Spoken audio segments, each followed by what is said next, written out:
नमस्कार। आज के इस YouTube वीडियो चैनल पे आपका स्वागत है। आज की इस वीडियो में हम हिंदी साहित्य के भक्ति काल के प्रसिद्ध कवि तुलसीदास जी के जीवन परिचय का अध्ययन करेंगे। गोस्वामी तुलसीदास हिंदी साहित्य के आकाश के एक चमकीले नक्षत्र के रूप में हमेशा याद किए जाएंगे। तुलसीदास भक्ति काल की सगुण भक्ति धारा की राम भक्ति शाखा के प्रतिनिधि कवि हैं। इनके संक्षिप्त जीवन परिचय के बारे में देखते हैं। इनका पूरा नाम गोस्वामी तुलसीदास। इनका जन्म 1532 में सन 1532 में संवत 1589 राजापुर उत्तर प्रदेश। इनकी मृत्यु सन 1623 में संवत 1681। इनके पिता का नाम आत्माराम दुबे, माता हुलसी, पत्नी का नाम रत्नावली। यदि इनके कार्यक्षेत्र की बात करें तो कवि और समाज सुधारक। इनकी कर्म भूमि बनारस। इनके गुरु का नाम आचार्य रामानंद। इनका धर्म हिंदू धर्म। काल इनका भक्ति काल, हिंदी साहित्य का भक्ति काल है। यदि इनकी विधा है कविता, दोहा, चौपाई। विषय इनकी सगुण भक्ति है। तुलसीदास जी ने भाषा संस्कृत, अवधी और हिंदी है। इनकी प्रमुख रचनाएं रामचरितमानस है, दोहावली है, कवितावली है, गीतावली है, विनय पत्रिका, हनुमान चालीसा आदि। जन्म और मृत्यु। तुलसीदास जी के जन्म तिथि के बारे में विद्वानों में मतभेद है। अलग अलग विद्वानों के अनुसार उनका जन्म क्रमशः 1497 ईस्वी, 1511 ईस्वी और 1532 ईस्वी में सावन मास के शुक्ल पक्ष की सप्तमी को हुआ था। हालांकि इनकी मृत्यु को लेकर सभी एकमत है। उनकी मृत्यु 1623 में हुई थी। तुलसीदास एक कवि, एक राम भक्त और एक समाज सुधारक तीनों रूप में एक साथ मान्य है। तुलसीदास जी का लिखा हुआ श्री राम को समर्पित ग्रंथ श्री रामचरितमानस वाल्मीकि रामायण का एक ऐसा अवधि भाषानुवाद है जिसमें अन्य भी कई कृतियों से महत्वपूर्ण सामग्री समाहित की गई। रामचरितमानस को समस्त उत्तर भारत में बड़े भक्तिभाव से पढ़ा जाता है। इसके बाद विनय पत्रिका और हनुमान चालीसा भी तुलसीदास कृत अन्य महत्वपूर्ण काव्य है। तुलसीदास जी का जीवन परिचय। गोस्वामी तुलसीदास का जन्म 1589 को उत्तर प्रदेश के वर्तमान बांदा जिले के राजापुर नामक ग्राम में हुआ था। उनके पिता का नाम आत्माराम दुबे, माता का नाम मुहर्षि था। तुलसीदास जी का विवाह दीनबंधु पाठक की पुत्री रत्नावली से हुआ था। तुलसीदास अपनी पत्नी से अत्यधिक प्रेम करते थे। एक बार उनकी पत्नी रत्नावली अपने मायके गई थी, लेकिन पत्नी के प्रेम और काम में आसक्त तुलसीदास आधी रात को अपने ससुराल पहुंच गए। इस पर रत्नावली ने तुलसीदास को फटकार लगाकर कहा कि लाज ना हो तो आपको दो रुआं, जिनसे इनका जीवन परिवर्तित हो गया। पत्नी के उपदेश से तुलसीदास के मन में वैराग्य उत्पन्न हो गया। तुलसीदास जी के गुरु बाबा नरहरि दास थे, उन्होंने इन्हें दीक्षा दी। इनका अधिकांश जीवन चित्रकूट, काशी और अयोध्या में बीता। तुलसीदास का बचपन। जन्म लेने के बाद प्राय सभी शिशु रोया ही करते, किंतु इस तुलसीदास जी ने जो पहला शब्द बोला वह राम था। कहते उनका घर का नाम ही राम बोला पड़ा। माँ तो जन्म लेने के बाद दूसरे दिन चल बसी। बाप ने किसी और अनिष्ट से बचने के लिए बालक को चुनिया नामक एक दासी को सौंप दिया और स्वयं विरक्त हो गए। जब राम बोला 5.5 वर्ष का हुआ तो चुनिया भी नहीं रही। वह गली गली भटकता हुआ अनाथों की तरह जीवन जीने को विवश हो गया। इसी तरह तुलसी का बचपन बड़े कष्टों में बीता। अभावग्रस्त बचपन। माता पिता दोनों चल बसे और उन्हें भीख मांगकर अपना पेट पालना पड़ा। इसी बीच इनका परिचय राम भक्त साधुओं से हुआ और उन्हें ज्ञानार्जन का अनुपम अवसर मिल गया। तुलसी भ्रमण करते रहे। इस प्रकार समाज की तत्कालीन स्थिति से इनका सीधा संपर्क हुआ। इसी दीर्घकालिक अनुभव और अध्ययन का परिणाम तुलसी की अमूल्य कृति है, जो उस समय के भारतीय समाज के लिए तो उन्नयक सिद्ध हुई, आज भी जीवन को मर्यादित करने के लिए उतनी उपयोगी है। तुलसीदास द्वारा रचित ग्रंथों की संख्या 39 बताई जाती है। इनमें रामचरितमानस, कवितावली, विनय पत्रिका, दोहावली, गीतावली, जानकी मंगल, हनुमान चालीसा, बरवे रामायण आदि विशेष है। तुलसीदास का विवाह। रामसेल पर रहने वाले नरहरि बाबा ने इस राम बोला के नाम से बहुत चर्चित हो चुके थे। इस बालक को ढूंढा और विधिवत उसका नाम तुलसीदास रखा। तदुपरांत वे अयोध्या ले गए और राम मंत्र की दीक्षा दी और बालक अयोध्या में रहकर उसने विद्या अध्ययन करवाया। बालक राम बोला की बुद्धि बड़ी प्रखर थी। वह एक ही बार में गुरुमुख से जो सुन लेता उसे कंठस्थ हो जाता। 29 वर्ष की आयु में राजापुर से थोड़ी दूर यमुना के उस पार स्थित एक गांव की अति सुंदरी भारद्वाज गोत्र की कन्या रत्नावली के साथ उनका विवाह हुआ। तुलसीदास जी व रत्नावली दोनों का बहुत सुंदर जोड़ा था। दोनों विद्वान थे।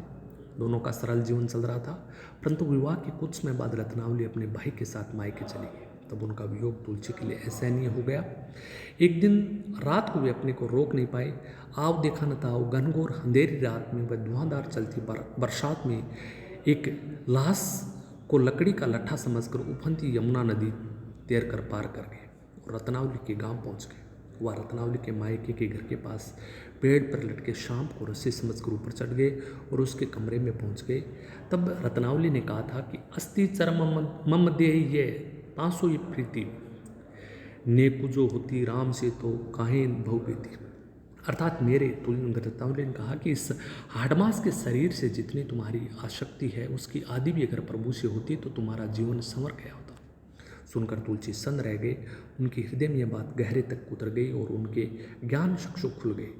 उनको अपनी मूर्खता का एहसास हुआ और वे एक क्षण भी रुके बिना वहाँ से चल दिए और उनका हृदय परिवर्तन हो गया। इन्हीं शब्दों से शक्ति ने तुलसीदास को महान गोस्वामी तुलसीदास बना दिया। तुलसीदास के गुरु गोस्वामी श्री संप्रदाय के आचार्य रामानंद जी की शिष्य परंपरा थी। उन्होंने समय को देखते हुए लोक भाषा में रामायण लिखा। इसे व्याज से वर्णाश्रम धर्म, अवतारवाद, शाकार उपासना, शगुनवाद, गो ब्राह्मण रक्षा, देवादि विविध योनियों का यथोचित सम्मान एवं प्राचीन संस्कृति और वेद मार्ग का मंडन और साथ ही उस समय के विधर्मी अत्याचारों और सामाजिक दोषों की एक पंथवाद की आलोचना की। गोस्वामी जी पंथ एवं संप्रदाय चलाने के विरोधी थे। उन्होंने व्याज से भ्रातृ प्रेम, स्वराज्य के सिद्धांत, राम राज्य का आदर्श, अत्याचारों से बचने और शत्रु पर विजय होने के उपाय, सभी राजनीतिक बातें खुले शब्दों में उस कड़ी जासूसी के ज़माने में बतलाई। परंतु उन्हें राज्य श्रेय प्राप्त न था।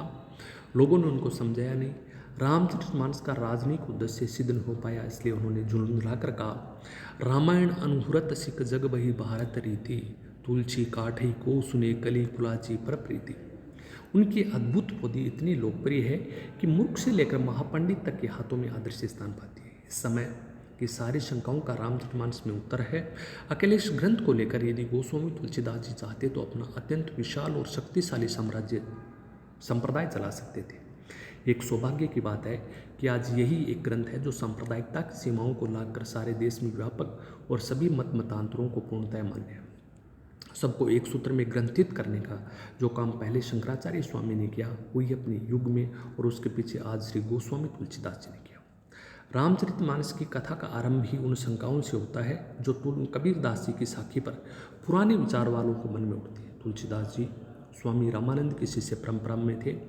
रामानुजाचार्य के विशिष्ट द्वैत संप्रदाय के अंतर्भक्त थे, परंतु गोस्वामी जी की प्रवृत्ति सांप्रदायिक नहीं थी। उनके ग्रंथों में अद्वैत और विशिष्टाद्वैत का सुंदर समन्वय पाया जाता है। इसी प्रकार वैष्णव, शैव, शक्त आदि सांप्रदायिक भावनाओं और पूजा पत्तियों का समन्वय भी उनके रचनाओं में पाया जाता है।